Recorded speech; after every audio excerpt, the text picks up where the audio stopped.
The standing landmine press is a fantastic substitute for some traditional barbell pressing. I will also carry back over to some traditional barbell pressing, so I wouldn't view it as an inferior version. It's actually a good teaching tool, and sometimes a little bit easier on the shoulder if you are going through some stuff where you have some trouble getting up overhead. Now, there's a few things that can go wrong when doing it, but let's talk about the basics up. Now, when we're setting this up, you can choose either 2 feet beside each other or 1 foot staggered behind the other. I like stagger stance to start. It just feels more stable, and it actually gets us a pretty good core position right away. Now, I wanna make sure that I'm actually using my feet to keep myself stable. So I do wanna push through my front foot. So I'm driving my foot into the ground, feeling stable, feeling like I'm grounded. And then I'm gonna line up the bar with the front of the shoulder. So from there, the weight is gonna pull my shoulder down away from my ear. And so my elbow is gonna sort of settle along my side here, and I'm gonna feel my lats. That's good. I want that, because that's actually something I wanna have carry back over some of my more traditional pressing. I also wanna make sure that I'm keeping tension through my trunk. So I like to think about this as somebody was to come along, kind of be a dick, and try to poke you in the stomach while you're not expecting it, you would brace, right? Like you'd kind of react and get tense. We want that to happen right away. So we wanna be poke test ready. So my ribs kind of down, I'm pushing into the ground. So I'm keeping tension through the trunk, and everything else stays stable. I'm just gonna push up and forward, and then I'm gonna reach slightly at the top. So this gets me into a good overhead position, and this is where my shoulder is gonna be doing most of the work. And so what I should feel from this is some shoulders and some tricep. Not a whole lot elsewhere. You might feel a little bit through the core trying to hold everything together. So the rest of the body is just working to hold this together.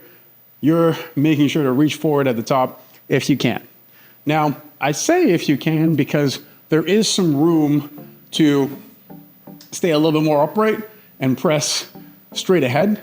So we have more of a 45 angle in the arm. So this gets us a little bit more kind of like upper pec, and then some shoulder and some tricep, but it's also a little bit easier on the shoulder. So this is what is kind of cool about this movement, is that it gives you some options in terms of where you can go. So our ultimate goal is to get pretty much up overhead, but if that is not an option, we have some places that we can go. We stay a little bit more behind the bar when we're doing this. Now, some things that typically go wrong. Oftentimes, people that I notice that want to put a whole bunch of weight on here, especially very fast, start to do this little rotation, heave-ho situation, and there's a lot of movements for the whole body. There might be a place for that, but for this version, we just want to keep everything stable.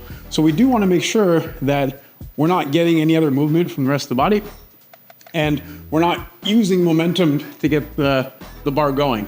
We should be able to push into the ground and go for a straight press.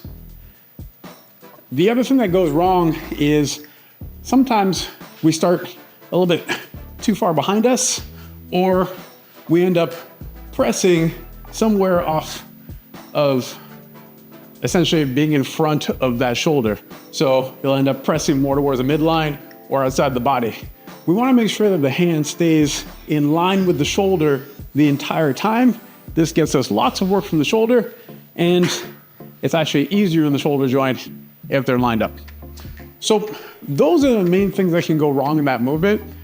The thing that you want to make sure of is that what you are feeling from this movement is the shoulder and not really a whole lot else. If you're feeling a ton of tension in the upper trap, then there's something going on with the mechanics, and that's usually the bar pass. So just making sure it's over the shoulder, and then we're making sure that we're pushing into the ground to protect our lower back, especially during that press. If you got all those things and you're getting a good shoulder pump, then you know you're on your path to doing it right. All right, good luck. Bring it.